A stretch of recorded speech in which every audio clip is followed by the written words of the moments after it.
Sasquatch, Yahoo, Phantom of the Forest, you Spearfinger, Fire Dragon, Ohio Grassman, Silver Giant, Bloodless Howler, West Virginia Vampire, Coyote King, Hogzilla, Devil, Dark Coyote Killer.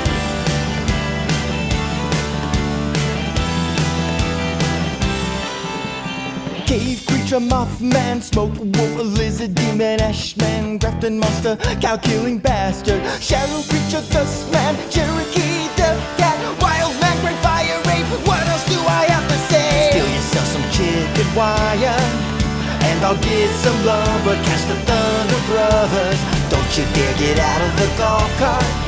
We can keep our big seats while we hunt the big feet. Snarly Gastro Team, Red Island Bear Beast, Silver Giant, Squalling Savage, Black Wolf was kind of average, Stone Giant, Raven Mocker, Midnight Whistler, Wampus Beast, Wawa Woman, Ohio Grassman again. Technically Huckleberry Wolfman or Wolf County need to find the X again if we hunt the Lightning Man. Webster's Werewolf, Daily Howl, Kentucky Hellhound, Little Girl, Headless Horror, I can't take it anymore. Steal yourself some chicken wire, and I'll get some lumber. Catch the Thunder Brothers. Don't you dare get out of the golf cart. We can keep our big seats while we hunt the big feet. Well, this here's BIGFEETS, the only Mountain Monsters watch-along podcast. I'm Robert Brockway, coming at you from Mommy's basement. And I'm the internet's Seanbaby. I had also sent a message to the Birdman through our usual channels, and now all I could do was wait for him to contact me.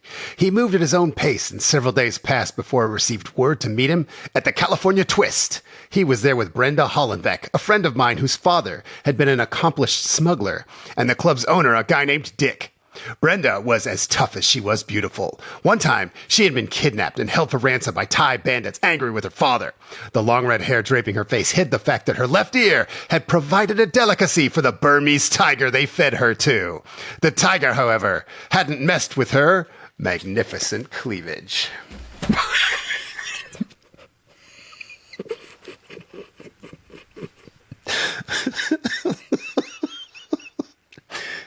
Episode 75 of the podcast, and that's the quote that Sean pulls from A Secret Man by Frank Dukes, a book that you are not allowed to buy.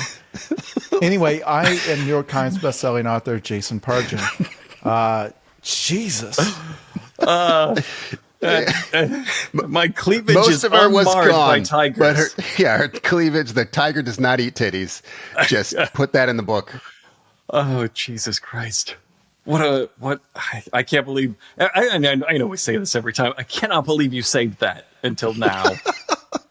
Like, the whole book is like that. How is that not the best-selling book of all time? Agreed. How has that not sold more than all of the Harry Potter books put together? we should make a movie about this. Definitely. Here's the thing. It sounds like you could make 30 or 40 movies out of that book. Yeah. It sounds 7 like seasons. Bloodsport was half of one page. When you get 3/4 into the book, Bloodsport happens. He still does spy stuff during Bloodsport and after Bloodsport. They cut the spy stuff to make room for the Jackson arc. That was probably a good call, actually. Yeah, because you don't want to lose that romance. Flawless arc. Oh, Jesus Christ. We're a tiger cleavage podcast. I'm sorry. We're a Monsters Watch Along podcast. Before we get into that, where can people find more from you, Jason? The new book is up for pre-order now. It comes out in November. It is called There Are No Giant Crabs in This Novel, a novel of giant crabs. It is book 5 in the John Dies at the End series. They, in theory, can be read in any order. They are all equally confusing.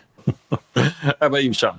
Go to 1-900hotdog.com or go to our Patreon, patreon.com/1-900hotdog. We're the last surviving article writers, like funny people that write jokes and images and text and that kind of thing.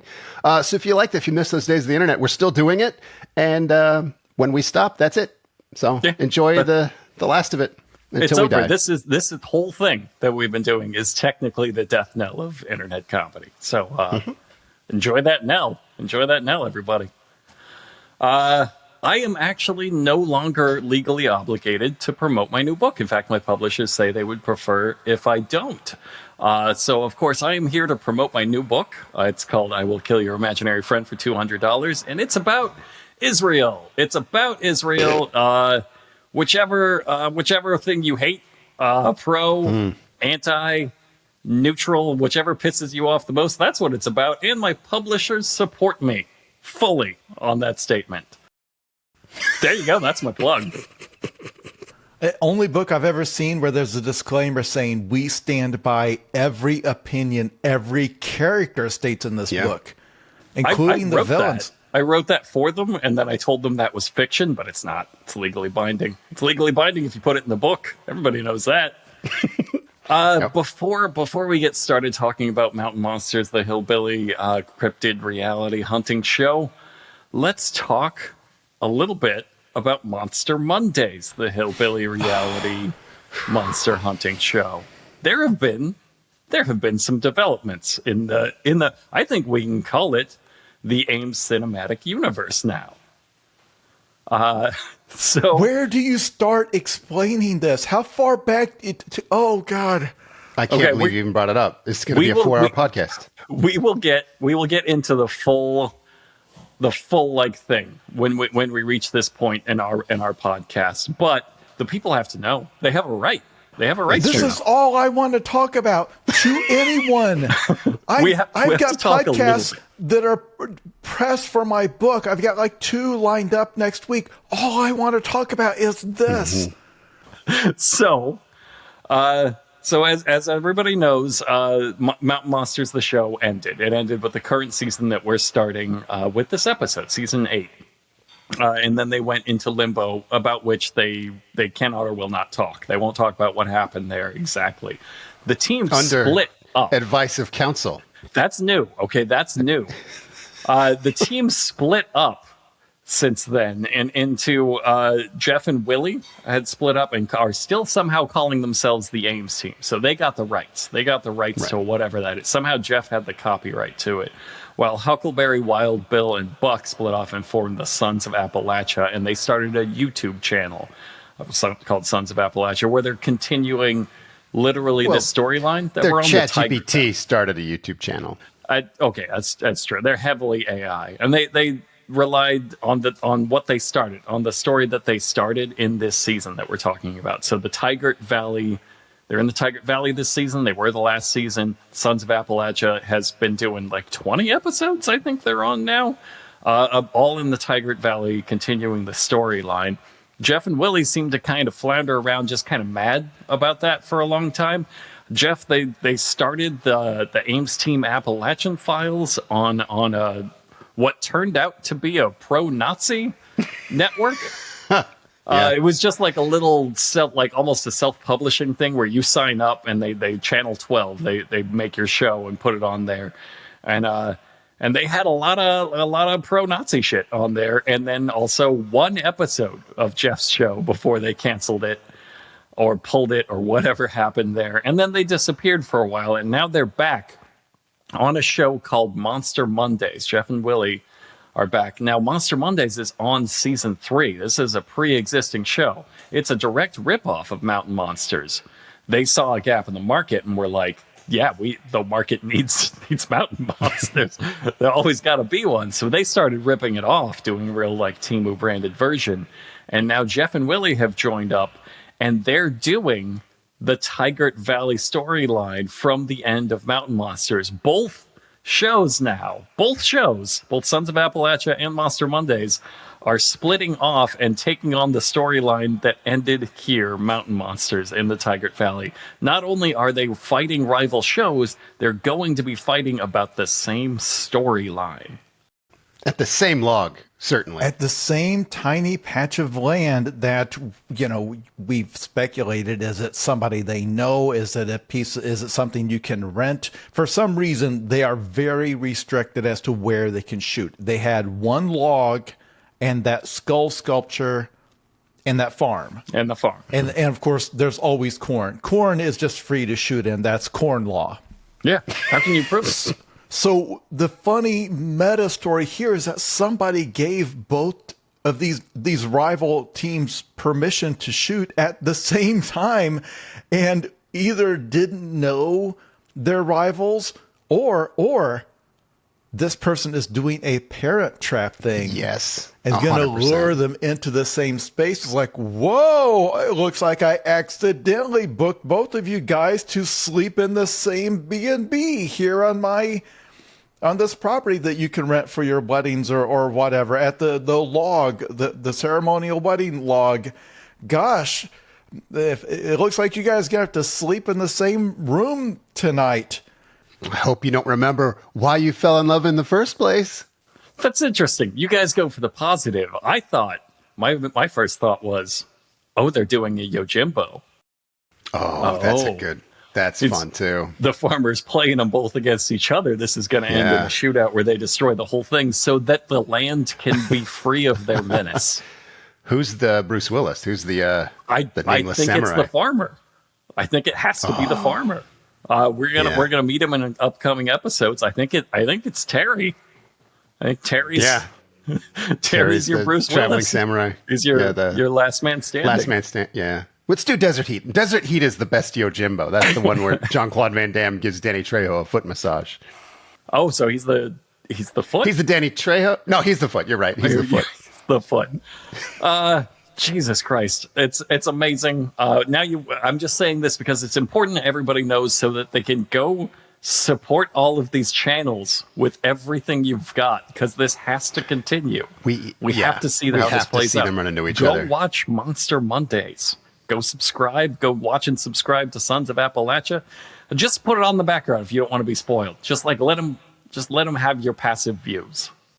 And we again do not know the political views of any of these people, and don't necessarily support anything they may have said in other channels. I've not investigated it. I just assume they believe in all of. I've fully told all of our listeners to support the Nazi channel. I don't regret just that. Because we thought it would be funny. And it was and remains very funny. And I downloaded that one episode that they have since pulled, and we'll get to it. We'll get to it when it's time. God, right now, I can't wait. We know that we are part of the problem. You don't have to tell us, guys. We are fully aware. It's on my business card. Part of the Okay, problem. Robert Brockway. Before we get into this episode, and there's just so much to discuss, and I'm so sorry to make this even longer because there's so much to get to. Because so much happens. I want to talk. No, I want to address that because I have, like, the comments have noticed how, like, negative we've gotten about the show recently, because I'm cognizant of the fact that part of the joy of BIGFEETS early on was how delighted we were by this show and that we thought it was a miracle. And in the recent episodes, me in particular, I've repeatedly said that the show made me so angry that I attacked my television. And I know that's not what people come here for. They're not here to listen to me be mad about the show. So just in case I thought maybe this was like false nostalgia or whatever, I actually went back and listened to some of the early stuff because I had to do some stuff in the car, needed something to put on. So this show, Mountain Monsters, in season 2, they had a freaking run of episodes that started with the Pocahontas fire dragon, which was a dragon that ate fire. That was the one where they cast a bunch of extras, including a wacky couple that lived in a shack in the woods, and they were like cartoon characters poking their heads out of the window and shouting at them. They follow that up with the Sheep Squatch, which you may not remember. It planted a trap for Trapper by leaving its acidic ejaculate in a tree, so that Trapper would look up at it and its acidic semen dripped down into his eyes and blinded him. And as revenge, they set a trap to ensnare it in bundles of razor wire to get back at it for ejaculating in Trapper's eye. Listeners think I'm joking about this.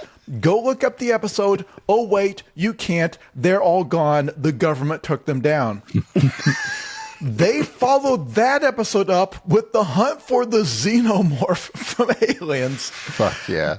They followed that episode up with the hunt for Wild Bill's bear beast. That's the one where it ended with the bear jumping into the river, and they got out their shotguns and unloaded into the river like Predator. They emptied every cartridge they had with them and then said, oh, look, its dead corpse has been washed away by the water. It's dead. Never to be found. We completely just riddled that thing with bullets. We turned it into Swiss cheese. They the followed last that of its up. kind. Yeah, this 300-year-old magical creature. They followed that up with the Cherokee Death Cat, where they said in the improv that this cat was the embodiment of the souls of the Native Americans that had been killed on the Trail of Tears. And the rest of the episode, Wild Bill refers to the creature as stupid. And at one point says, come get you some of this, stupid.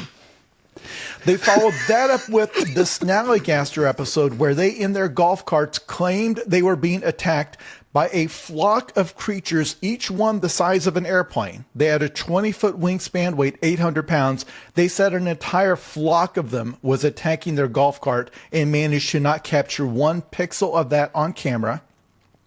They followed that up with the cave creature, where the monster from The Descent, where in the improv, they said that it commanded a ghost army like in Lord of the Rings, Return of the King. And then Huckleberry's response was, yes, they could use that power to turn off our flashlights. They then followed that up with Hogzilla. Yeah. Where, what's the one thing you remember about Hogzilla, Sean? Small, crude, usable hands. What you don't remember is that in the truck, Jeff started out with a bunch of Native American stuff and implying that Hogzilla had some sort of tie to the Indians at the time, as he said. Then he starts going into, well, you know, it's got little hands. And he started to explain that those two things were connected. He was about to tell a story about how Hogzilla was the resurrected something from the Cherokee, and that's why he has little hands, and they cut him off. They wouldn't let him say it. That's like, no, he doesn't have hands, Jeff. And he didn't get to finish the thing he was saying. He clearly had brought a thing that would have triggered a nationwide protest of the show if anyone had watched it. Then that immediately goes into a 2-hour-long season finale where they were hunting the Grassman. They decided that the Grassman was an alcoholic and that the local moonshiners were, they were trading it like the alcoholic corn mash, the fermented mash. And that's how they were keeping it at bay. But because its addiction was getting worse over time, it was now encroaching on their barns where they kept the mash because it wasn't enough, because, you know, its tolerance had gotten higher. That was the plot of the episode.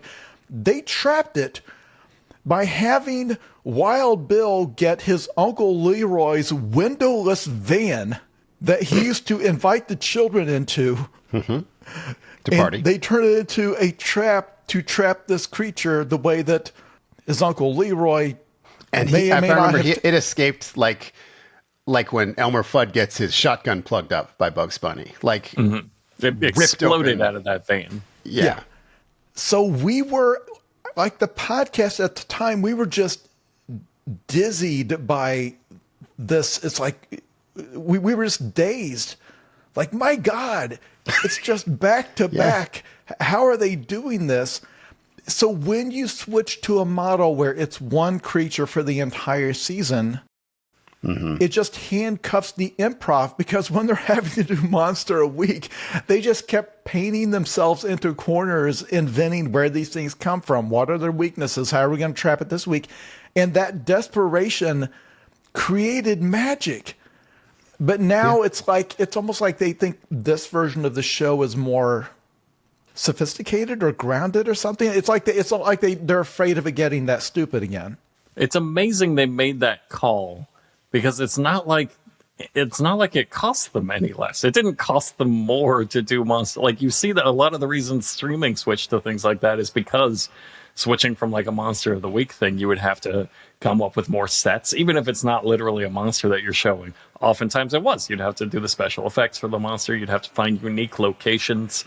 You'd have to like tell a whole unique story, and it takes budget. But the budget here is always, we go out into the woods and pretend to see stuff that you don't capture on camera. So I think it was literally that their imagination ran out. Yeah, Like, there's a capital, there's a creativity capital, and they spent it all. I think that's why we're upset with them. I think they would say, if they were being honest, like they don't break kayfabe, so they wouldn't say anything. But if they were interrogated and forced to say, I think they'd say it's travel. Like they eventually got to where it's like, no, we're going to film around this log because for some reason we can't all drive those different locations. But even within those woods, you could pretend it's somewhere else.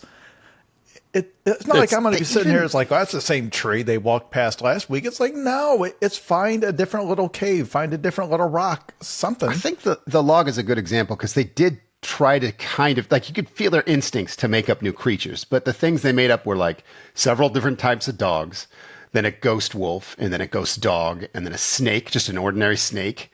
It eventually turned into a Bigfoot, but like a weird tiny Bigfoot that fits in a log. But that's the other thing, because right after that season I'm talking about, it wasn't long after that they decided, probably due to popular demand, we've got to go wall-to-wall Bigfoot. Because you start to see this run of, it's like 2 straight seasons of Bigfoot. And we talked about this at the time, how tired they got of Bigfoot.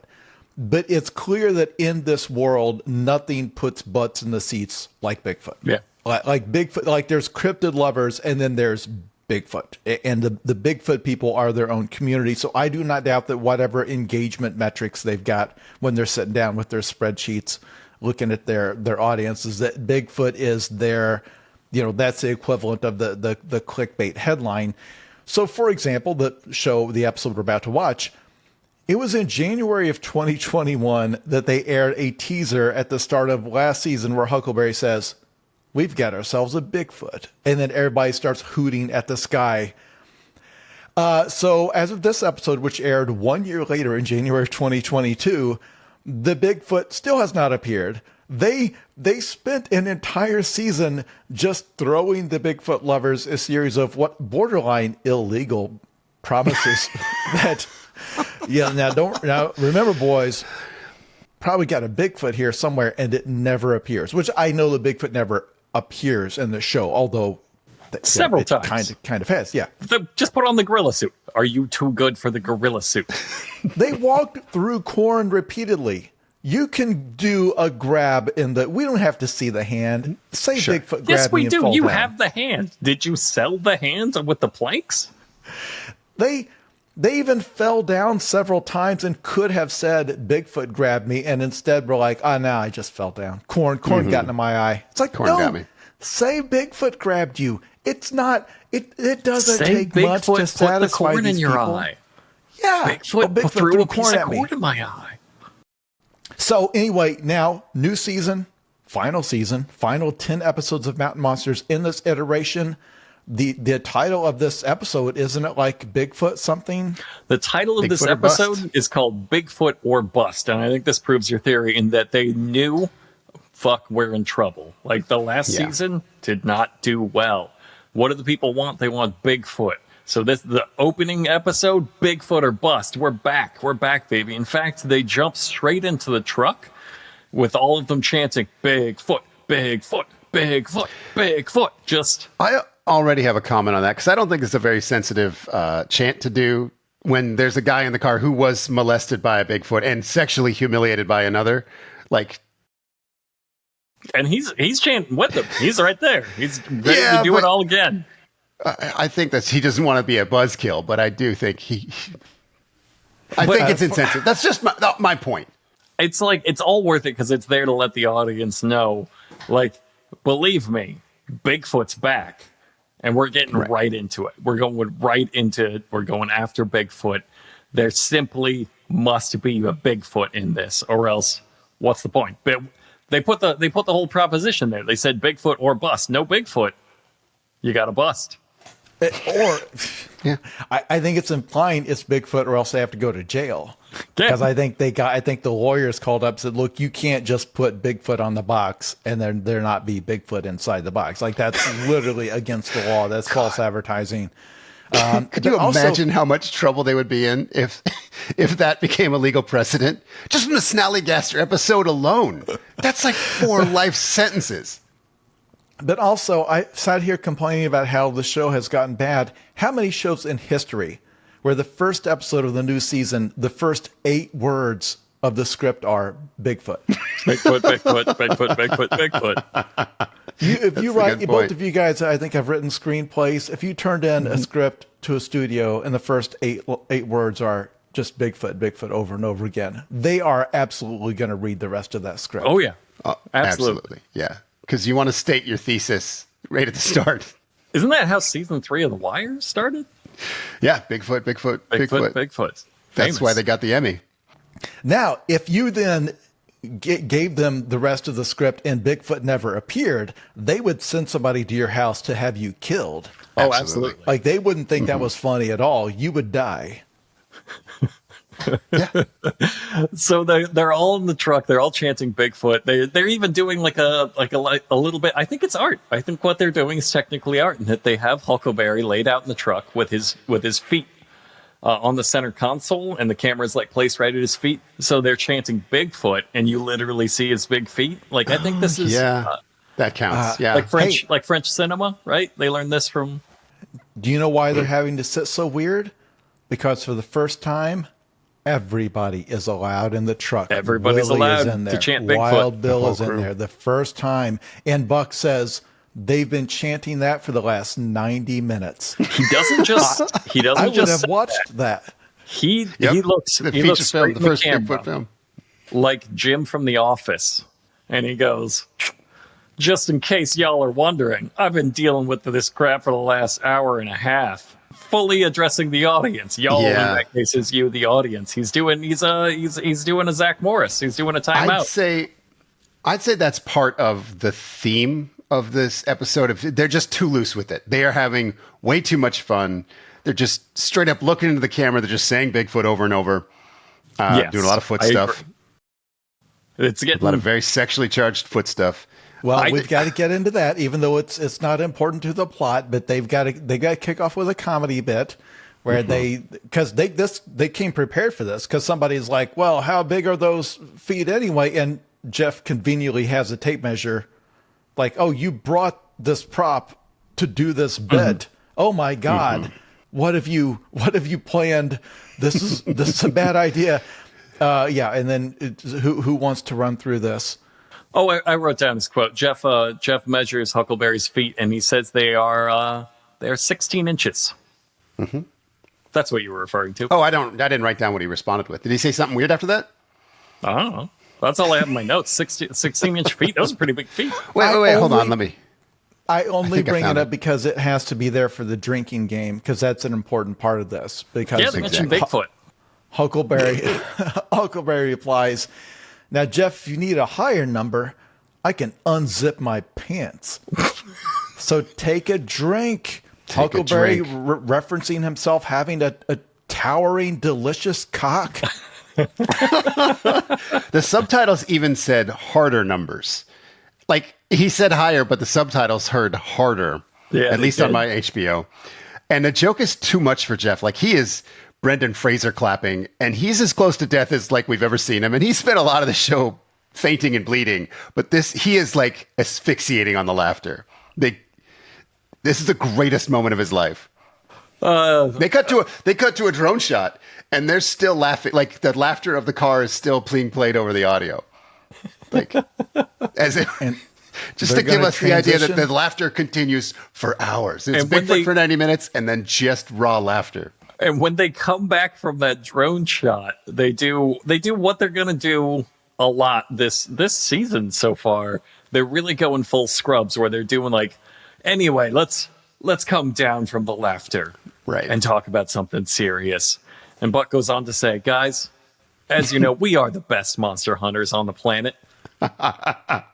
They are coming off of a season where they caught 3 domesticated dogs and nothing else. The season finale. Oh, you didn't even catch them early in the season. The season finale was you catching 2 Earth dogs. Like, they found that lab. That's right. You're right. It was 3 Earth dogs. And remember, they have written out they have thrown out the canon where previously in previous seasons they repeatedly ran into objectively better monster hunters over and over again, Over and over. including one team that successfully caught a Bigfoot, like it looked like on their first try, and This is really drove easy, off you with guys. it. Yeah, drove off with it in our trailer. It's like, all right, we got another one. But yeah, They made so- an escape room about it. Yeah, that was the whole thing. We don't need to get into it. yeah. So Buck, Jeff Buck did it. reminds The us, Departed. It was a real thing. Cool Jeff, you mean? Buck reminds us that all they really got from last season was they found a Bigfoot hair and of course three Earth dogs. And that's all I wrote down for this scene. That's all I have. So I've got to let you know that this season they're going to do a thing where they have a comedy scene. They come back and you think they're going to move on and they go right into another comedy scene. I'm going to spoil something, having now seen first 4 or so episodes of this year. They're going to lean heavily into the comedy to make up for the fact that they don't have any monster hunting to do. So how you feel about that is going to depend on how you feel about these guys as comedic performers. So like here, they resurrect the bit they did last time where they were awoken in the middle of the night by, again, important to note, it was a hurricane-like damage from a herd of big feet is what they speculated at the time. But they did a bit where they all ran out wearing each other's clothes, and Buck had Huckleberry's hat on as if he would mistake that hat for his do-rag. And then here to expound on that, because they had to replay that because it was so very funny, Jeff says, and I had somebody's underwear on, but it wasn't mine. So now canonically they were all sleeping in there fully nude in a pile. Like, okay, Yeah. you can see what they thought they were doing, right? You can see the scene they thought they were constructing, which is that there was a big commotion, and then in my head, the Looney Tunes scene where all the characters disappear into a dust cloud and just limbs start poking out, and then they come out wearing the wrong clothes. But like, that's a cartoon. What your thoughts are. Your thoughts are a cartoon. In reality, the only way that setup could pay off would be is if you were all nude together in a tent. That's the only way you can Right. have somebody And- else's underwear on in an emergency. Well, you guys And didn't you're- think they were nude together in the tent? Hold on a second. I thought that. I never thought they would say it openly like this. Okay. Okay, this is important to clarify because we need to stop and discuss this for a while. Nude together in the tent, but also their clothing was not like neatly organized like my clothes. Like I sleep in the nude like all of us do, but I've put my clothes away in my duffel bag. Otherwise, when they were woken up by the herd of big feet, you would know to go right to your bag and get your stuff. When each person is wearing mismatched, I've got Huckleberry's underwear on, I've got Buck's do-rag, that's implying they were all in a pile nude, but their clothing had just been scattered as if it had been ripped off and flung across the room. That's why in the dark you now can't find your own stuff, because it's all mixed and matched, because it wasn't taken off in an organized fashion the way you would if you were just getting Right. nude for bedtime. Sure. When you're sleeping in the woods in a completely open cabin that is just a lean-to made out of branches, but rather that they were flung aside in some kind of a frenzy. Well, okay. I don't want to make this too sexy, but I mean, as you know, if you've gone camping with me, if I'm taking my long underwear off, I'm strangling you with them. Like, erotically. Like that. That's just what you do when you're camping with the fellas. Like, it's funny that we're trying to wrap our heads around this. You guys have never run from the cops in somebody else's panties? Like, obviously. Like, we've all been there, right? We've all been there. Otherwise, I have a you're just lot of weird sleeping- mugshots out there with a lot of ill-fitting panties on. Otherwise, you're just sleeping in the woods. Why would you go out and just sleep outdoors when you have a house you can sleep in? What else are you doing out there? What Yeah, kind of a you- pervert things would just forbidden. go sleep in the mud? God can't see in the woods. We all know that. That's in the Bible. Like, he can't. You're covered by the trees. He can't see what you're doing. That's why you go camping. 'Cause God can't Also, see. the laws don't apply out there. That's Whose again, that's whose woods law. territory is that? Woods cops? That's not a thing. So they, Text informs us that the team they stopped by Trapper's daughter Laura's house for a home cooked meal, like they're getting their Monster Hunter buffs on.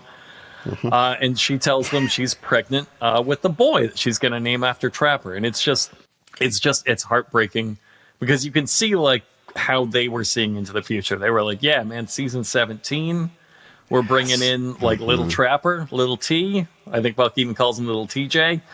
And he's joining the team, and his dad's oversized hat, just like a full Scrappy Doo scenario. You see what they're trying 100%. To set up. And last season, man, heartbreaking. Last season, it is heartbreaking. Now, go ahead. I realize that we're still in the opening seconds of this episode, and I realize it is fully my fault. We'll get going through it more quickly as fewer things happen. But one thing, anytime they cut to that text on screen, it has such a true crime feel that it's like, oh, something dire has happened. Because normally it's like if it comes up, black screen, Steve received a call at 2:30 a.m. from Miss Johnson. Like that's true crime stuff. It's like, oh my God, something happened. So here, when it comes up with that text on screen, you get the wacky scene in the truck, and then it comes up and says the team had were offered to have a home cooked meal with Trapper's daughter. And you're like, oh my God, they're going to show up at her house, and it's going to be empty with just Bigfoot tracks everywhere. And that's going to be their plot. Like, oh my God, Bigfoot has got traps. It's like, yes. And instead it's like, oh no, it's like, it just comes up with them showing up at her house. She made biscuits.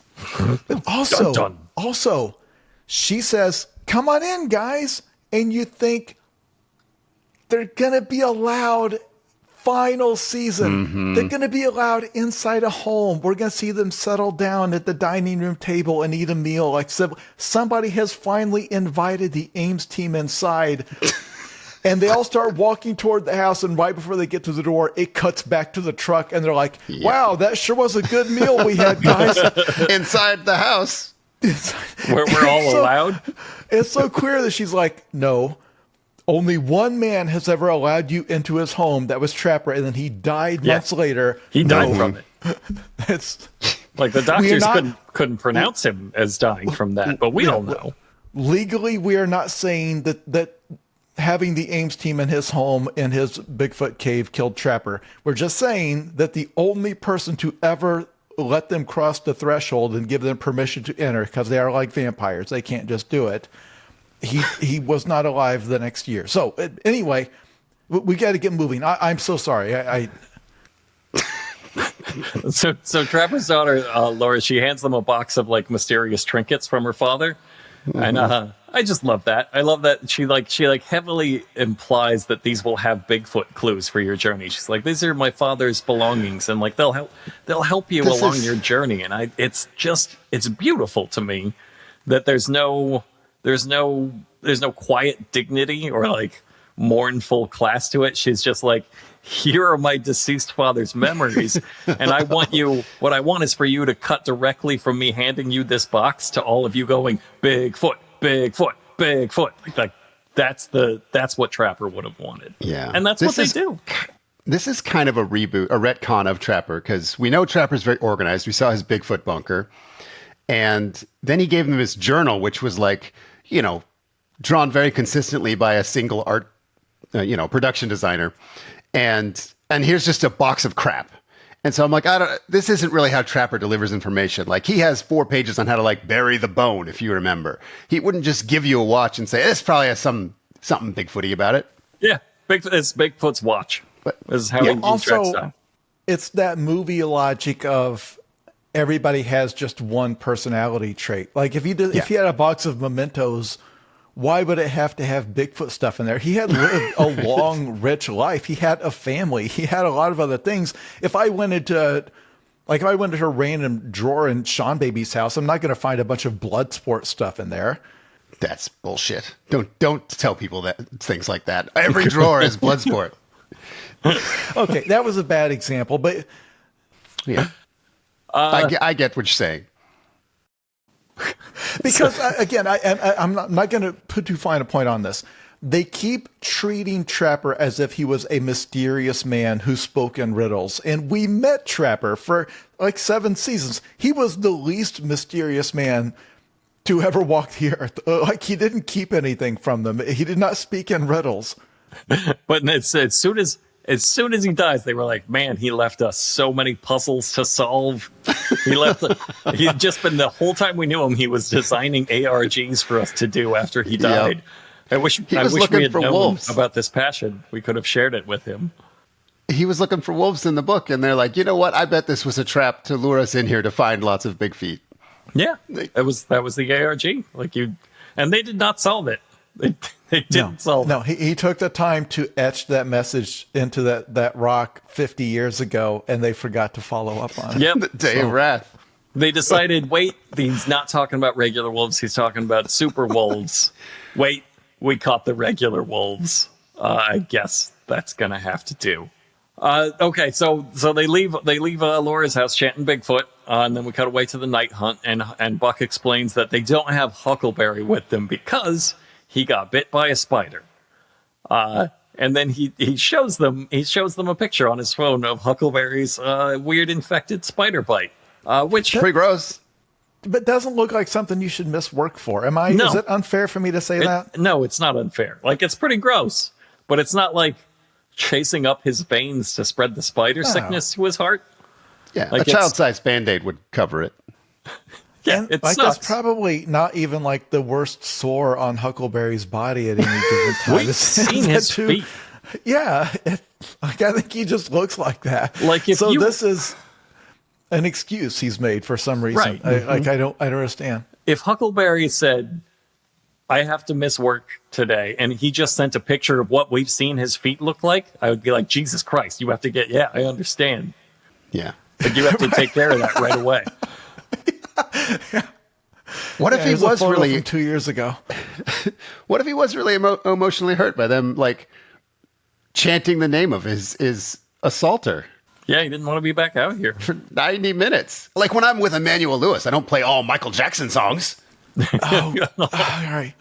Jamie, cut that. We're cutting that one. Is he still alive?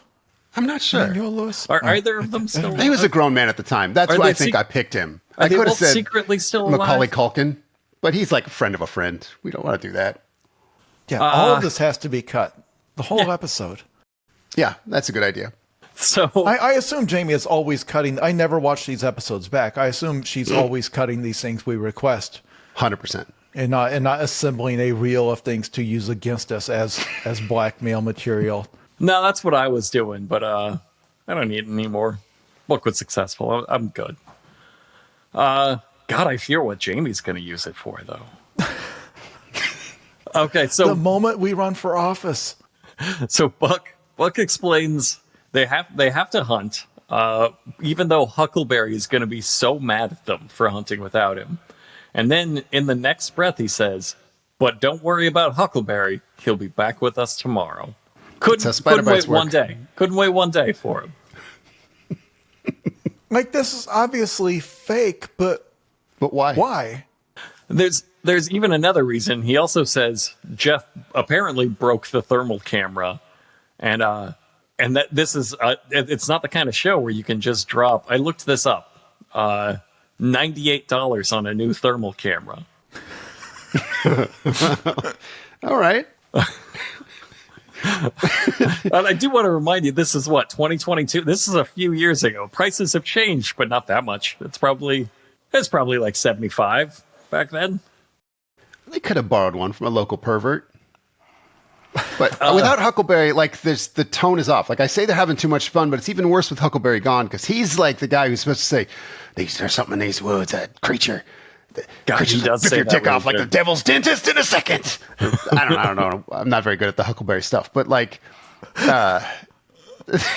there's without that, it's just a bunch of guys goofing about dicks and poopy, like out in the woods. Ill-advised things they probably should have cut. Oh my God, I'm the Huckleberry of this podcast. You're the Huckleberry of the podcast. Fuck. Buck wants to get out there. I think I'm the Wild Bill. Buck wants to get out there and look for Bigfoot sign, and he says there's no better place to start than Willie's log. We're calling it Willie's log now. That's the Yeah. that's the They're official blaming name. Willie for this being, and by the way, if listeners are wondering, this will be the 5th trip to the log. Holy shit. Because they had 2 separate episodes where they crawled inside of it because they thought it was infested with smoke wolves. Then they came back later and crawled in and found those dog collars. That's when they found all the snake skins. And then Right. Huckleberry went back himself. That's when he found the Bigfoot hair. That's 4. This will be trip number 5. Gotta And not really the document. last one. So they've spent so many, probably 40 full minutes of just like doing bits in and around this log. And they're still going back to like, there's more to explore about the log. It still holds many secrets, the log. So And they do keep finding new stuff in there, but again, Yeah. it just makes their prowess as investigators look worse and worse. Because, like, well, maybe that first time you should have done a more thorough search. they And did, you they wouldn't have to keep coming decide back. that the log has become evil. The log has now Right. become evil. It was just an interesting place before. It was a place where you can find fun dogs to play with. Now it's evil. As Buck says, it just oozes evil. And then the cameraman shows us an ordinary log with no set dressing What are you on going it. to do? What were you going to have? It put like stink lines coming off of it in After Yes! Effects, like evil stink lines? Absolutely. Give it, do the Hitchcock shot where it looks like it's Couple of zooming red in eyes. I don't know. and pulling Oh, away yeah. at the same time. So they split up and they pull a pincer movement on the log to Hell sneak yeah. up on both sides of the log. And then they hear a noise in the woods and start to go after it, but Buck pulls them all back. He's like, "No, this is too fast. We're moving too fast. You gotta, with Bigfoot hunting, you have to take your time." And it's maybe the most insane thing he's ever said. you haven't done anything yet. You spent a whole season not doing anything, and the one thing you could not say about this show is, "My God, this moves too fast. It's impossible to follow at this breakneck speed." Yeah. So to recap, they drove there to the site. They went to the log. They immediately heard a noise and said, "All right, time to get the hell out of here." They're leaving here. A thing Pretty has standard. happened. They're going home. They heard a noise. They wanted to go after it. Buck said, "It's too fast. We've got to. Bigfoot likes foreplay. We've got to really tease him a little bit. So we gotta get the fuck out of here." They didn't do a thing. They didn't do a thing. As Buck says next, if there's one thing I learned over time, it's when to pump the brakes. It's how he eats. It's how he hunts big feet. It's all brakes. Like Willie was literally running after the creature that was making noise right next to them. Didn't he call him the world champion of hide and seek? He said something about Bigfoot going into that. Called them a world champion. You can't rush the world champion of hide and seek. Yeah, I'm saying they almost had the world champion of hide and seek. They were right there, and Buck just says, "No, stop chasing it. We should go home." But as Buck says once again, in a little moment of self-awareness, there's not one person on this team built for speed. The guy running was doing okay. Yeah, Willie was doing pretty good. I think there is one guy, and you stopped him. You're like, no. So the next day, Wild Bill knows something is wrong. He knows this episode is going wrong already. He knows that, like, Dude. their MO so far is we come out to the woods, we do one thing, and then we get the fuck out of here. Whoops, we didn't do one thing last night. We went home. So he knows he's got to do something, and he says, "Welcome to Wild Bill's Squatch Watch." And what he has for this improv bit that he's going to do is the Forest golf cart and some binoculars, and that's it. I That's hated it. this so much. He's He's peering just- off. Go ahead. This is the loosest of goofing. He is making animal calls, but not Bigfoot related ones. He's doing owl sounds and donkey sounds, some turkey gobbling, like, of course, things Bigfoot loves. And then he says, quote, "I got a cutting edge idea. I'm going to eat just like Mr. Bigfoot so I can get right in the same frame of mind he is." And then he pulls out some bags of jerky because of those television commercials where Bigfoot eats the jerky. He cites that himself. That's not like me judging the source of this. He's he like, tells yeah, you like, where you got the bit. This is Yeah. where I got the bit. but he only has one good tooth, so this is kind of a dangerous stunt for him to just eat food. he has a can of Coke and a piece of duct tape that says Squatch soda. And he drinks it, spits it the fuck out like it's poisonous, and then says Squatchalicious. So it's just, I can't even get in the fiction he's trying to build. And it goes on so long, I don't know who allowed it. The pure raw desperation of this. He doesn't have anybody to play off of. He needs Willie there. He needs something. They didn't even give him any object. Like, it was just stuff that was in the cart. Like, he came up with the food that he brought, a can of Coke and some binoculars. And they were like, Colt brought him out in the woods and was like, all right, we need 5 minutes of show. You need to do 5 minutes of show out here. And this is what he came up with. He's too stupid to like be possible. Like, we all kind of get he's doing this idiot hillbilly character, but this is too far past that. Like, he's doing like a kid's show, but it's like too tragic to be silly. Like, it really does feel like someone with a terrible drug problem, like hitting rock bottom in front of us. But it's played like, haha, what fun. It's so fucking weird.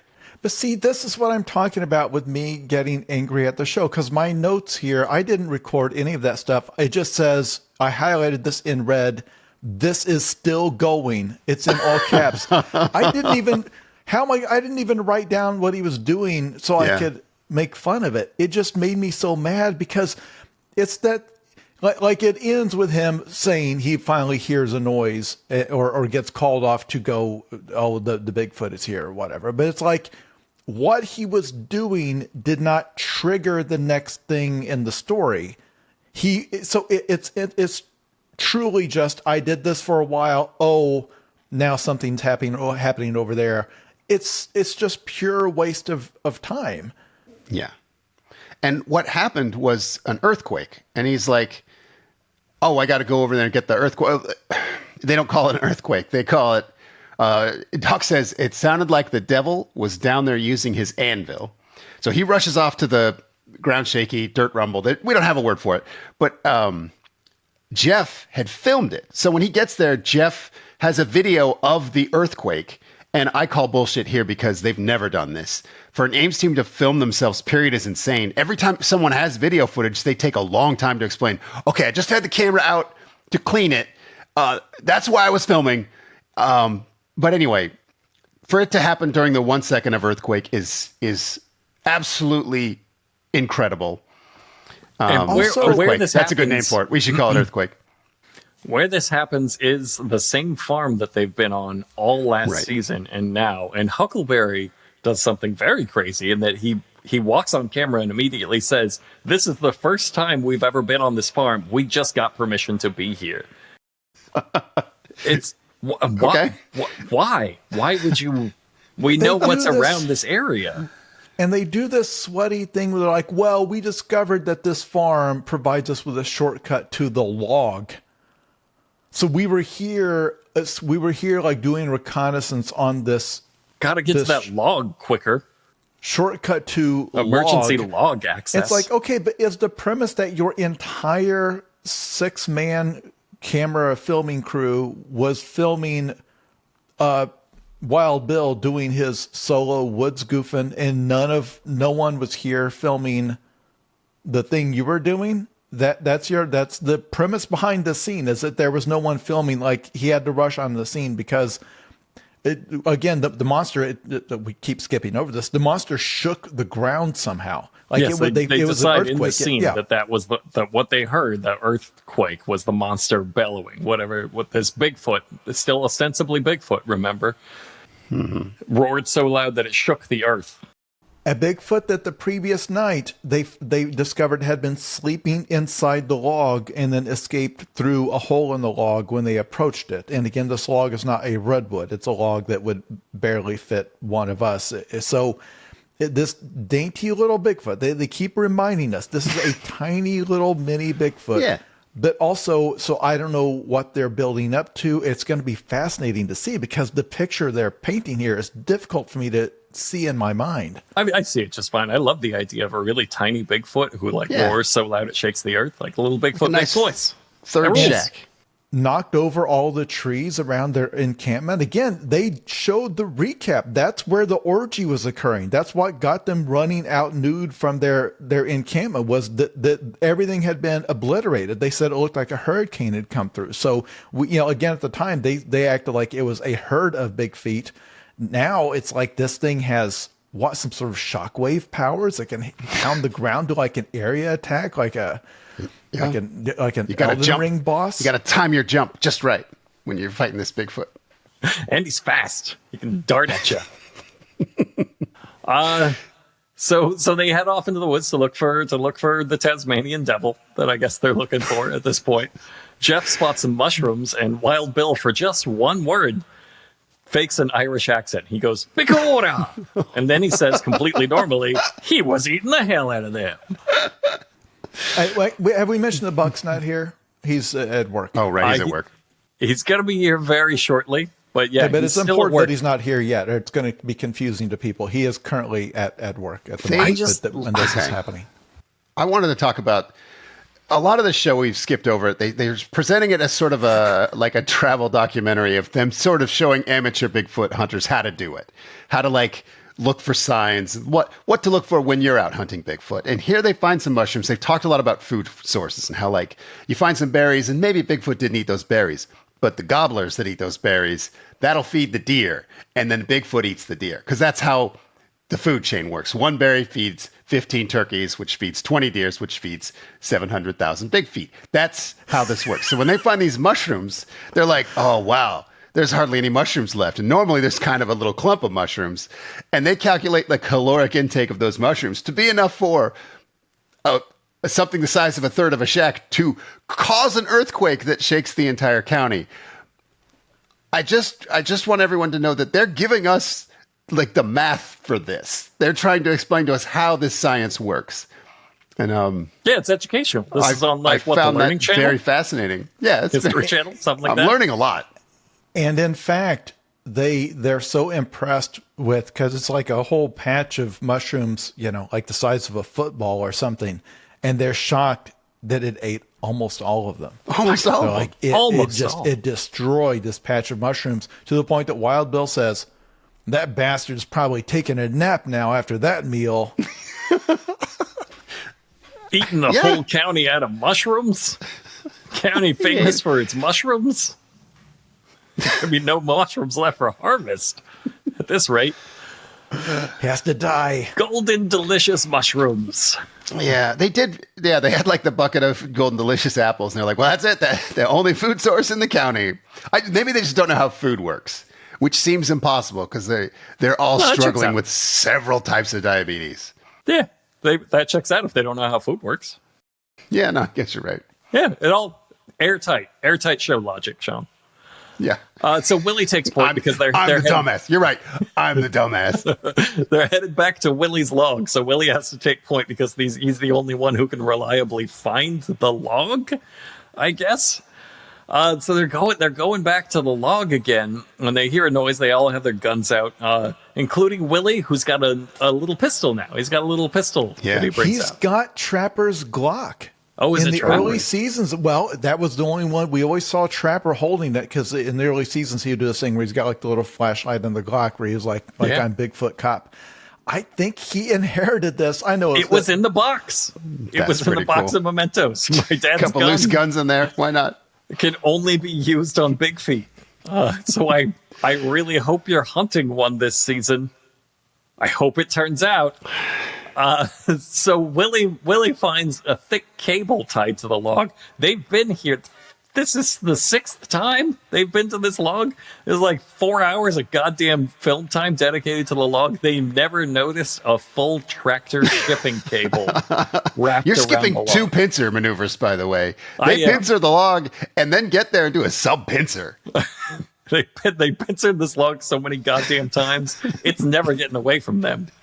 And by the way, you're correct. This is the 6th. Just to make sure we keep Yes. track. If we have a counter on the screen, this is the 6th visit to the log. The gall We're not to gonna count visit each a pincer log approach. 6 times and then be like, whoops, we missed this shipping cable as thick as a man that they specifically say. They don't even say somebody put this here since we've been here last. They say this has been here for a long time. Look, it's got embedded. Loved this. Because normally they play everything like it's a mystery. Like, what could have put the cable here? What could have broken this cable? And Willie kind of accidentally exposes his expertise because he's like, because Huckleberry's even like, a cable? Like, whoa, what could that even mean? And Willie blurts out, I mean, an 1.125" winch length cable. Like he just sold a fucking 80 yards of it at the hardware store this morning. It's like, oh, this guy like knows what that is exactly. Like it came off of his Jeep and he's upset. He's like, Yes. I was not willing to sacrifice that. I told you don't break the cable. You broke the cable for the bit. And Wild Bill says, you know what it'd take to break that thing? And like, yeah, a bulldozer tied to a tree. Like, Willie just spoiled the whole thing. We all know how this broke and what it was doing here. Someone was trying to pull that tree down and it didn't work out for them. They were trying to steal my log. Oh my God. Can you imagine how mad they would have been if they'd shown up at that spot and there's just a big stretch of mud where the log used to be? once was. Like, oh my God, our entire season is gone. Oh my God, maybe that's why the show was canceled. Maybe the log was gone at the end. Maybe we get to the end and the log's gone and they're like, fuck. Shows can't last after you lose the main character. Unfortunately, we know the log did You're not right. go anywhere. There are two shows Have about it the on log. good authority. There are two fucking shows about this log. None of this matters because Huckleberry freezes abruptly, staring into the woods at something nobody else can see. The camera tries to zoom in. It can't find what he's looking at. And Huckleberry stops. He says, Jeff, don't come down here. We're being stalked by something. Because he's playing Predator. We're back. He's doing Billy from Predator. It's so good. He matches the exact cadence and everything. He's just got that serene look like it's Hunter on Hunter. Yeah, I'm just like you looking, can't interrupt my eye line because I'm hypnotizing the Predator. He doesn't fully tell them he's playing Predator, but you can see him trying to decide, like, should I switch this from Bigfoot to Predator? I think... How mad will these guys be if I say, that's not a Bigfoot, fellas. It's a shimmering invisible cloud from the stars. Because let me tell you, we're not doing anything right now. Like we have not established. Like Buck's gonna sneak in here with something about a child bride. If I don't, if this isn't a predator, it's a different kind of predator. I better cut this off. He says it's 40 yards away. They're looking right at each other, like the restaurant scene from Always Sunny, and he's just like, God, I'm gonna fucking tell these guys it's predator. I love it so much. Like this was the most tension I've ever felt in the show. Like, oh, come on, say it, Huckleberry. He leaves it tastefully implied. There's a snap in the woods, and they all take off after whatever it might have been until they find a piece of broken vine. Call the hunt off. Call the chase off. That's we gotta it. stop and look at this stick. Yeah, they're done chasing it. They stopped to look at a piece of vine that it broke while running from them. Meanwhile, just off camera, you could just still hear it running away. Like. They stopped. They're done. That's enough. I love that, and this is something I could have said in episode 1, but there are people out there who have literally, true believers, who've been looking for a Sasquatch for 50 years. Like they're elderly, they've been spending their entire lives in the woods, every once in a while looking for any sign, any footprint. These guys repeatedly get within 10 feet of one. They're like, no, now's not the time. Yeah. It'll still be here tonight. It'll still be here. We got to go get our stuff. We'll come back. It'll be right in this spot at this log. I mean, in some of these past seasons, they have straight up found Bigfoot sign and been like, God damn it, again? Are you fucking kidding me with this Bigfoot? No. You know what? No, I'm not doing it. I'm not finding Bigfoot today. So they come Willie back. They come straight back, up picks up the broken stick and presents it to them. He turns around. He's completely stopped moving forward. I just want people to picture this in their head, that this isn't like he went this way. It's like, no, stop, hold on a second, guys. I think we might have found a stick that touched a Bigfoot. Fucking call the Smithsonian. So they cut to that night, and a cameraman is waiting alone on a dark road, and Buck pulls up like, oh, hi, didn't see you there. But they do that text on screen where it's like, Buck has just gotten off work and he has stopped to pick up the cameraman. It's like, again, I'm now not clear what the text on screen, if we just saw Buck pull up and say to the camera guy, hey, get in, I'm on my way out. Like, we wouldn't have been sitting there like, well, who the hell is this? What? I mean, you can tell that, like, I think it was just last season, maybe the one before, where they unlocked the ability to put text on screen, and now they're just like, it's like the first time you're messing with editing software, and you're like, ooh, star wipe. Everything's star wipe. The very first time they did it as like a horror moment, because it's like, all right, guys, let's go home. And they came up, it's like 2 a.m. The producers got a call from Buck in a panic, and they're like, had to rush out there. And then Buck's like, no, stop. So like they used it as like a scary moment, but they have completely lost the plot on it, where it's now like the team goes for dinner. Yep. The cups up. It's like, yeah, it went without incident. Also, we didn't show the dinner. Like, all right. I think that's what the text is for. Is when they didn't get that shot. They didn't have a shot at dinner, so they're like, oh, we'll cover it with black test. VFX insert shot here is basically what they're using it for. So Buck that tells us that Buck is returning from work, and I just love that this is the final season of the show, and he never quite made it full time. Right. Never got to go full time. No, but can I spoil something from a few episodes from now? Back when we were stalking the team to try to find out what they did in real life, some fans had looked up where Buck had worked as like a prison guard. A few episodes from now, he just says that. Oh. So that wasn't a secret. We weren't doxing him or whatever. He actually says it because he mentions that he works with juveniles, and then he has to fight a gang of them. This is multiple episodes from now. We're not going to get into that, but that's the job, and he openly will say that soon. That is the job he's going to and coming back from. He's a guard at a facility for being a television star does not pay as much as being a prison guard. You can dial in that pay range. We can figure out how much he's getting paid for this show. Yeah. It's yeah. So that they're like hyping up. Him and the cameraman are both hyping up Bigfoot. Meanwhile, the rest of the team, as we've established, is out there, I guess, potentially getting killed by him. So they hear something up ahead, and the rest of the team decide to pincer movement the Bigfoot.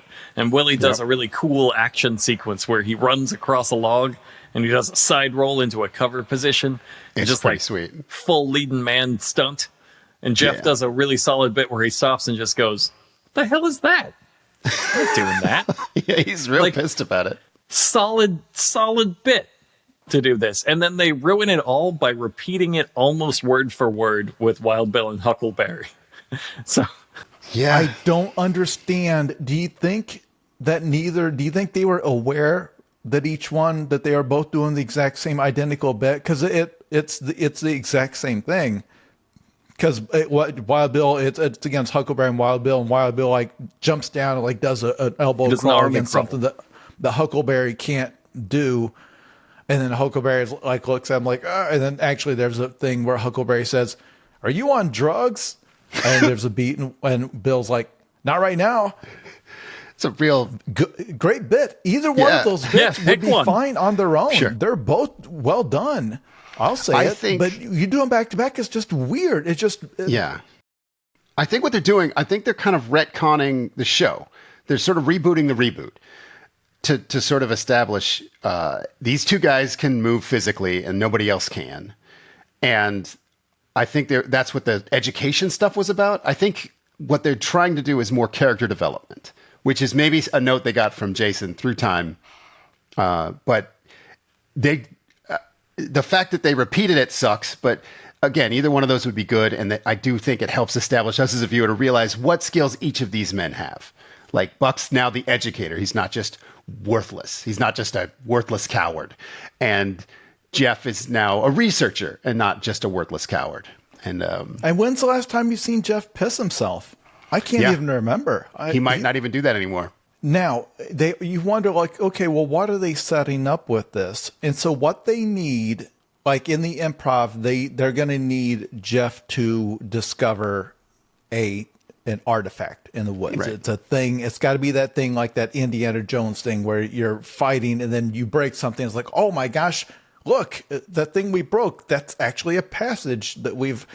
So they need him to stumble across a thing in the woods. And the way they have him do it is Jeff flops to the ground and starts rolling around like an alligator. Mm-hmm. And then he while rolling around says, "What is that?" It was a giant teepee 14 degrees to the left. It's one of those Bigfoot log, whatever they call them. So remember, it's been so long since Bigfoot's been in this show. Remember, Bigfoot likes to make little tourist teepees, little teepee structures for the tourists to go like, oh my. But they determined that this one isn't like Bigfoot because this one kind of sucks. Yeah. It's not bad. big. It doesn't stand on its own. It has to be leaned against a tree to stand up. And then they decide, oh my God, what is that over there? It's a stack of rocks. Now remember, Bigfoot also likes to make little stacks of rocks for the tourists. He loves the tourists. He likes to keep them entertained. Except what's on top of it, but our old friend, the Arizona gift shop cow skull. I can't believe it's really here. It's here and front and center. It's never had such a starring moment. Like this is its time to shine. But that's so important because what this throws them for a loop, because the one thing they know is that Bigfoot, he stacks the rocks. He leans the logs. Mm-hmm. He does not put skull on top of rocks. No. The exact quote was, Huckleberry, that ain't Bigfoot. Something about this just don't feel like Bigfoot to me. It's like, well, we know Bigfoot stacks rocks. And it's like, yeah, but... He never put something on. Yeah, they never put something on. Like, this is something in here. They're treading on very dangerous ground in an episode called Bigfoot or Bust. And you can already feel them start to worm their way out of, like, well, what if it's something that's kind of a Bigfoot that would legally, if you think about it, how do you define Bigfoot? There's got to be a moment of like an awkward silence there where after a few seconds of quiet, both Huckleberry and Buck at the same time go like, child bride, predator. Oh, damn it. When would Bigfoot have even gone to Arizona? When would he get this skull? Pee-pee. Oh, God, I was coming too late. So Willie decides... they call Buck first. They tell Buck they've got something, and he's got to get the thermal. And Willie takes point for the team, and he decides they're going to get in there. They're going to try to flank whatever this might be, like some kind of shitty Bigfoot. Yeah, it's worth mentioning they are chasing the creature. They're feet away from the creature during all of this. Yeah, yes. And it's, okay, this is so important because it's at night. They don't have their thermal. So they've called Buck, and the phrase that Willie says is, if Buck don't get here, and I mean right now, there's going to be 4 more skulls on that altar because this thing it beheads people and it bleaches their skulls just like the Predator. Yep. And it makes trophies of their skulls. Like this, we are in a fight with this thing right now. Yeah. So now cut back to Buck, and he has to go retrieve the thermal from, I guess, Wild Bill's truck or somebody's truck. Yeah. And so we are on a ticking clock. And here we go. What's the next thing that occurs? So Buck gets to the truck. He finds the thermal camera. Jeff hops on the radio and says, you got to take that farm shortcut to get here even faster. You need to be here right now. We are going to die. Notices there's a video on that thermal, and it's of Wild Bill, and he hits play. And Wild Bill hops on that thermal camera, and he starts flexing. And he sticks his beer gut out. And then he sticks his butt out a little bit. All the while kind of fucking around and narrating it. And we watch every single goddamn second of it. Buck is watching every single goddamn second of it. He even drags, the cameraman starts like walking away. And he says, no, look, come here, look, come here. This. He's dying laughing. It's the funniest goddamn thing he's ever seen. And I would love if they cut right from him laughing, just cracking up at Wild Bill's thermal antics, to like Willie dying inside a log. Yes. Just being torn apart. The comedy music kicks in. This bit goes on for 2 full minutes. And I know that doesn't sound like a very long time. But what I want you to do is I want you to take a lighter and light it and hold your hand over it and hold it there for 2 straight minutes. And suddenly 2 minutes feels like a long time. Yeah. This felt longer than that. Yes. Because like Buck's job is to react to this video, because the way, if you wanted to play it as a true comedy moment, not that I'm some sort of an expert, but it's got to be a thing where there's urgency. He's trying to do something with the camera. It's like, I got to get the thing up, and this is stopping him from doing it. Right. And so that's the funny, is like Buck is enraged. It's like, guys, this is the Bill. Damn you, Bill. And then he's got to fast forward past it because he's got to get to, and instead he's just like, he's flexing. And then one point, Wild Bill takes his shirt off. He's just narrating the whole thing. He's taking his shirt off. Look at him. Oh my God. He's so, look. Oh, he's dancing around. Look at his belly. He's like he's pregnant. And it goes so long. It just keeps cutting back. And again, in my notes, it's just a series of angry, still going. This is still going. This is an urgent mission to get a vital piece of equipment. His team, the one he leads, is currently feet away from a Bigfoot that they chased into the woods. That collects skulls. And the point is because it's dark, they're blind. They keep saying we're blind out here. We're flying blind. We need the thermal because this thing can presumably see us and we cannot see it. Like it can be on us in a second. It is. And then the only thing that stops him is he hears a tree knock. He hears a Bigfoot and reminds him, oh, right, my friends are literally in the middle of a Bigfoot fight, like this very second. I was running here to help them. And I stopped. It would be the funniest way for Bigfoot hunters to die, really. No. Abandoned by their leader, and then the leader just fucking doing this unexplainably stupid thing. It cuts to him, like, as soon as he hears that tree knock, and he goes like, oh, right, my friends are being murdered by Bigfoot right now. And then it cuts to him speeding furiously, just sweating bullets, speeding through the dark woods, like, oh my God, there's no time. I wish I hadn't stopped for 2 straight minutes to watch Wild Bill do shirtless goof. Fucking asshole has the balls to turn to us and say they're in a bind and we need to get there quick. It's like, yeah, we fucking know. The cameraman was trying to tell you that.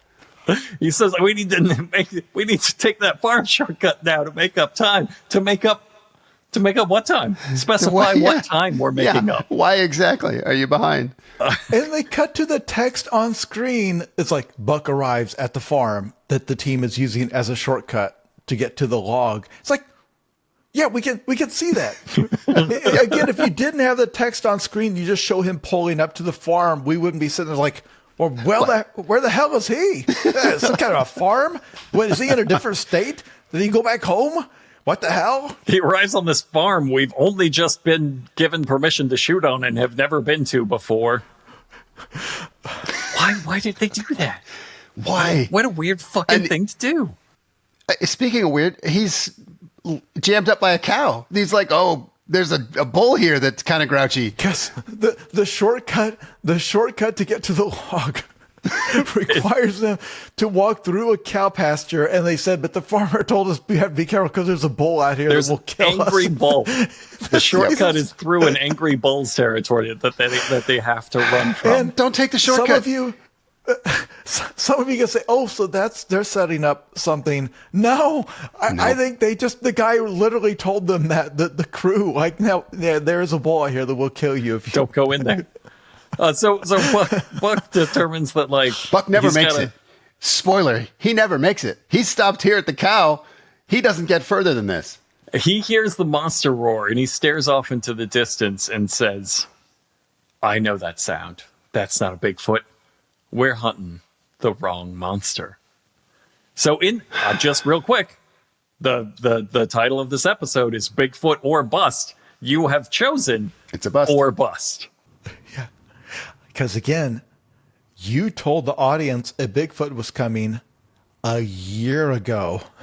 Again, this went off the air they go off the air for 10 months between seasons. It was from January 2021. I checked. When that teaser aired, this episode aired in January 2022. A calendar year, your Bigfoot groupies have been waiting for a Bigfoot to finally appear. And now, most of the way through this episode, he's like, wait a second. That hair and all of the things we said were Bigfoot, That's not a Bigfoot. So again, maybe this monster will be in addition to a Bigfoot. I don't want the lawyers to jump in and put them all in prison yet. So Buck starts heading in into the cattle pen, and he looks to the camera dramatically and says, "There's a predator in here with me." And like, Huckleberry's so mad he got to deliver that line. Yeah. Like it only just occurs to me after Jason said that I know who put that skull on top of those rocks. Like the rest of the team didn't know it. Huckleberry's just out there sneaking the little skull on top of the rocks. Like what? They know what I'm doing now.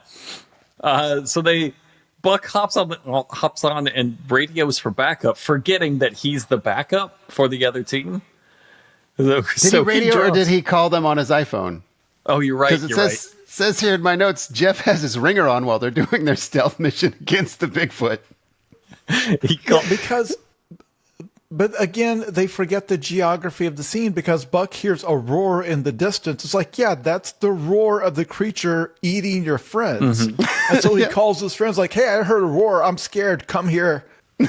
Yeah, come where I am. And instead of saying, motherfucker, you're our backup, we're hunting Bigfoot, they say, oh no, we have to get back to Buck. He heard a Bigfoot. This is why they're the best monster hunters in the world. When they're hunting the monsters, the leader is somewhere else getting real scared of a cow, and then he calls them off the monster hunt to comfort him. That's why they're the best. So they're coming back. Buck heads out further into the pen, and he finds blood. Despite saying, like, I'm unharmed, I'm waiting for my backup, I'm helpless out here, he decides he's going to just go look around anyway. I mean, fuck it, why not? He heads out into the pen. He knows on the call that he did not bring a weapon. Yeah, he says, of course, because why would you? Even if it's just the bull, you're going to die. They've established. So he heads out into the pen and he finds a blood trail, and he starts to follow it when he hears a noise coming from the shed behind him. And he decides, we have to follow this blood trail away from that noise. How did he put it? He said something. Oh, he like points his like limp wrist at the barn, and he bravely says, "Get a little distance between that," and then loses his train of thought and says nothing else. He just hears a noise, and he tries to incorporate that into what he's doing, and he simply is too terrified to do it. So he heads away. He follows the blood trail away from the destination. He now knows that it's over by the barn. He calls it a barn. And first they have to go investigate where it came from. And Buck finds a bunch of cow gore, as he says out there. And my favorite thing is I guess it would be the prop designer if they had one. But what they've done here is it's just like lungs and guts and like intestines and stuff. And my favorite thing about this is that they laid it out in the shape of a cow. Yeah, they keep doing that. Yeah, they did the same thing with the hog. They had the buckets of the organ meat or whatever. And just kind of put it into, we don't have legs, so kind of just put it into like a hog shape. Put it into a hog shape, as though it has like guts in its knees. As though cows would have guts in their knees. But also as though like whatever it is that came along just drank all of its bones and skin and left. Another bone drinker. God, it's the bone drinker again. We brought the bone drinker back. But once again, instead, because to be clear, the premise is that this attack just occurred. He heard it occur. Like, that's the point. He's like, these cows are stirred up because a predator was in the pasture.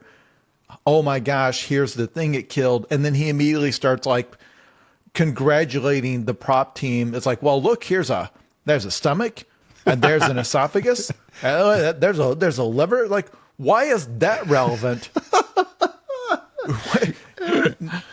It just vaporized everything about the cow, and then like it just fell to the ground in the exact shape that it was. And it's here. Like, you should be on the thermal seeing. Like, is it off eating the rest of the muscle meat and the bones and stuff like 10 feet away? Yes, the answer is yes, because they hear a noise. It gives the same noise that he had forgotten about. And it's like, oh my God, it's right here. We've got to get to shelter now. So he and the cameraman run for the barn. They open the door, and then the show abruptly cuts out, which, give them credit, is a really good move. It leaves the episode at like maximum suspense instead of, I don't know, for example, having all 6 hillbillies just kind of mill about and improvise new ways that they might have failed. Also, I'll spoil something. Every episode this season ends on a cliffhanger. It does. It ends like they've learned a lesson from a Korean streaming show. Like they're like, yeah, you got to just end right there and get that next one going. Like they must have switched to streaming at this point. There was a part I liked here at the end where Buck can't figure out how to work the thermal, and he hears the noise, and he just says, we got to move, we got to move, we got to get to shelter now, and then just starts like waddling in a random direction. Like sheer panic. Like, I don't know. I feel like the leader of the world's greatest monster hunting team would snap into action. There's also a moment when he's trying to find the creature through the thermal camera and says, I don't know how to work this thing. And it really kind of seems like there's nothing to work. It seems like you just turn it on and look through it. Wild Bill fucking figured it out. We're cutting stuff from that feed, so it is working. Somebody knows how to use it, and you've been on this team for, according to your own lore, 15 years. 15 years. Remember, it predates the existence of the show, and all that time, you never bothered to train yourself on how to use this device that a child could use. Anyway, $98 could have bought one of your own with only 2 seasons worth of salary. But yeah, that's it. That's the episode. So it's time to pick our favorite quote. Me. I'll go first. My favorite quote is from Wild Bill. After they found, I believe it's the mushrooms they find. Wild Bill says, any creature you go after, you gotta look for his food source, his bedding, and his girlfriend. Are you gonna fuck Bigfoot's girlfriend in his bed? While you eat his food. Son of a bitch, that's cold. All right, how about you, Sean? Mine's also from Wild Bill. This is at that farm that you rent for weddings.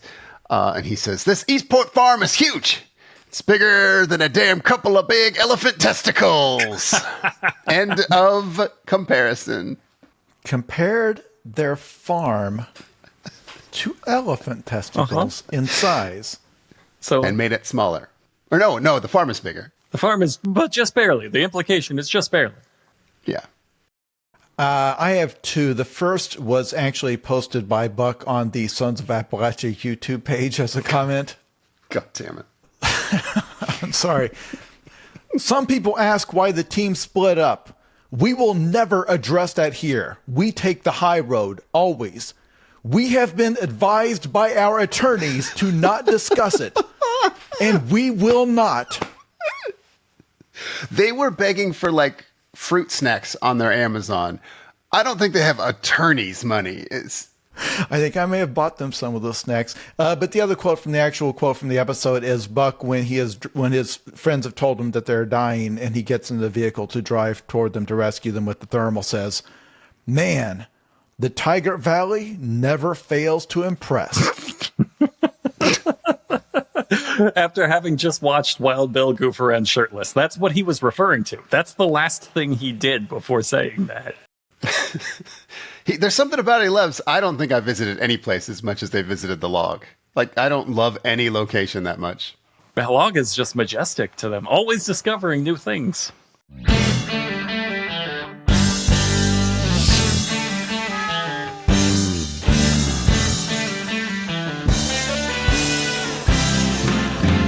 Because you have to be a Bigfoot feature.